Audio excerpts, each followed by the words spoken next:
मित्रांनो नमस्कार। आज मी तुम्हाला विद्यार्थ्याच्या भविष्याविषयी त्यांच्या अभ्यासाच्या अत्यंत महत्त्वाच्या विषयी फक्त तुमच्या समोर दोन मुद्दे मांडणार आहे की जे विद्यार्थ्याचं भविष्य बदलू शकतात। पालकांनो इकडे लक्ष द्या। खऱ्या अर्थाने विद्यार्थ्यांच्या सर्व विषयाचे जे बेसिक फाउंडेशन आहे ते मजबूत करणं अत्यंत आवश्यक आहे। मी दररोज 10 ते 12 विद्यार्थ्यांचे जेव्हा इंटरव्ह्यू घेतो, जेव्हा त्यांना क्वेश्चन विचारतो, जेव्हा त्यांचं बेसिक फाउंडेशन चेक करतो, तर 95% मुलांना, माझं परत एकदा मी तुम्हाला सांगतो पालकांनो, 95% मुलांना त्यांना बेसिक क्रिया, addition, subtraction, multiply, divide with point कुठं द्यायचं मराठी न बघता लिहिता येत नाही। त्यांना जोड अक्षर लिहिता येत नाही, मराठी मधलं इंग्लिश मधले समजत नाही। ह्या खूप मोठ्या समस्या विद्यार्थ्यांना लॉकडाऊन पासून येत आहे। खास करून जर तो विद्यार्थी 6वी 7वी 5व्या वर्गात जर असेल तर त्याचा हा जो बेसिक फाउंडेशन आहे हे फार त्याचं कच्चं राहिलेलं आहे आणि त्यामुळे त्या विद्यार्थ्याला त्याचं फाउंडेशन पक्क नसल्यामुळे तो शालेय पातळीवरचे जे काही विषय आहेत ते विषय झेपू शकत नाही। ही वास्तविकता आहे, हे पालकांनी जाणून घ्यायचं आहे।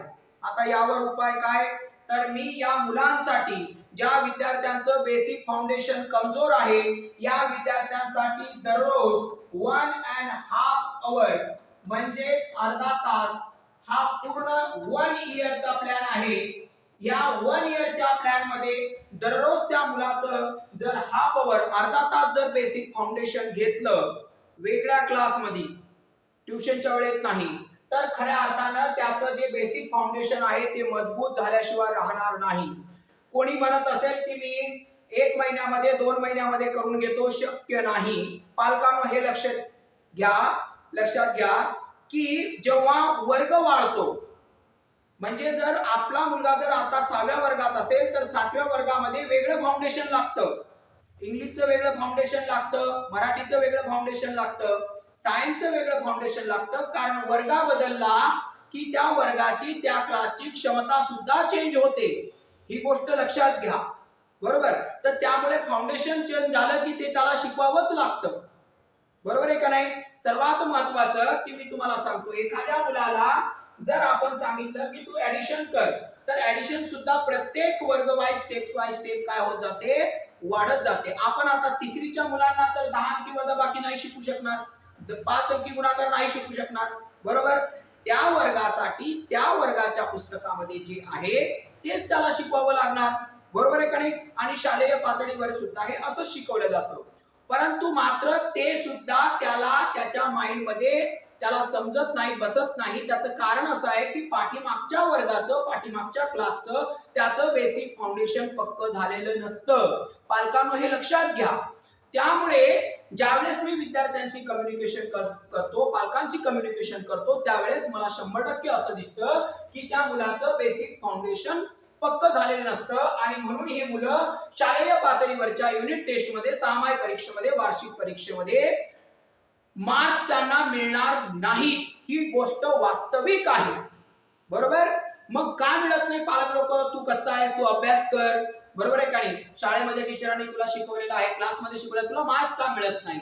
पालकांनो हे त्या मुलाची वास्तविकता, त्या मुलाचा दोष नाही आहे। मी तुम्हाला सांगतो, तुम्ही जर तुमच्या मुलाचं बेसिक फाउंडेशन जर कच्चं असेल तर त्याचा मी तुम्हाला सांगतो त्यामध्ये 90% मुलाचा काहीही दोष नाही आहे। तर हा 90% दोष कुणाचा आहे, तर त्याला ज्या शिक्षकांनी शिकवलेला आहे त्यांचा आहे।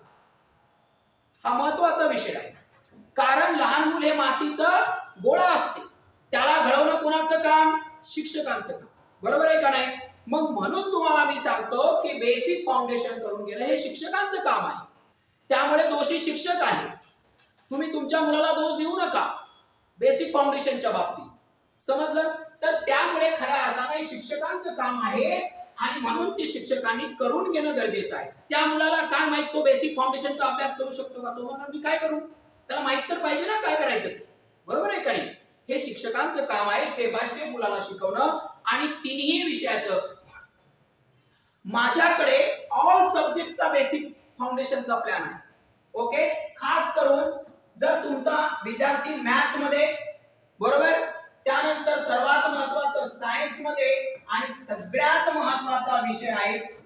मराठी इंग्लिश या 3 विषयाचं फाउंडेशन करणं अत्यंत गरजेचं आहे. त्यामध्ये हे 2 विषय फार महत्त्वाचे आहेत. कारण जर फाउंडेशन नसेल, मी एक्झाम्पल देतो तुम्हाला पालकांना. 15 जूनला शाळा लागती बरोबर, 15 ऑगस्टला जवळपास युनिट टेस्ट असते. तुमच्या मुलाला इंग्लिश वाचन येत नाही, कोणताही जगातला टीचर या 2 महिन्यात सगळ्या स्किल कव्हर करू शकतच नाही, बरोबर का नाही. आणि वर्ष शाळेमध्ये वेगळा क्लास होत नाही, क्लासेसमध्ये इतर क्लासेसमध्ये वेगळा क्लास होत नाही. बेसिक फाउंडेशन बरं शिकवायचं काय आहे, महत्वाचं असं आहे की शिकवायचं काय, हा पण एक महत्वाचा विषय आहे ना.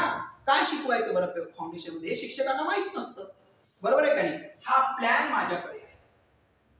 नुसतं ऍडिशन सबट्रॅक्शन मल्टिप्लाय डिवाइड शिकवलं म्हणजे गणिताचं फाउंडेशन पूर्ण झालं असं होत नाही पालकांनो, हे लक्षात घ्या, बरोबर का नाही. आणि म्हणून आणि मराठीचं तुला फक्त वाचन आलं म्हणजे फाउंडेशन झालं असं नसतं. त्याच्या स्टेप बाय स्टेप क्रिया आहे. त्याला मराठी बोलता आलं पाहिजे, न बघता लिहिता आलं पाहिजे, जोडाक्षर लिहिता आलं पाहिजे, कोणतंही अक्षर त्याला पटकन ओळखता आलं पाहिजे, त्याच्यापासून त्याला वाक्य बनवता आले पाहिजे. ह्या खूप काही अशा स्टेप बाय स्टेप आहेत, बरोबर. तर एकदा मला मुलांना घेऊन जरूर भेटा. मी तुम्हाला सगळ्या विषयाचा ब्रीफ फाउंडेशन प्लॅन सांगेल की जो मी डिझाईन केलेला आहे स्वतः स्टडी करून. गेल्या 14 वर्षाच्या मुलाचा सायकोलॉजिकल स्टडी करून शालेय पातळीवर गव्हर्नमेंटला काय अपेक्षित आहे तो मी एक प्लॅन तयार केलेला आहे सगळ्या विषयाचा फाउंडेशनचा. आणि हे फाउंडेशन मी माझ्या क्लासेसमध्ये स्वतः शिकवतो, हे पालकांना मी सांगू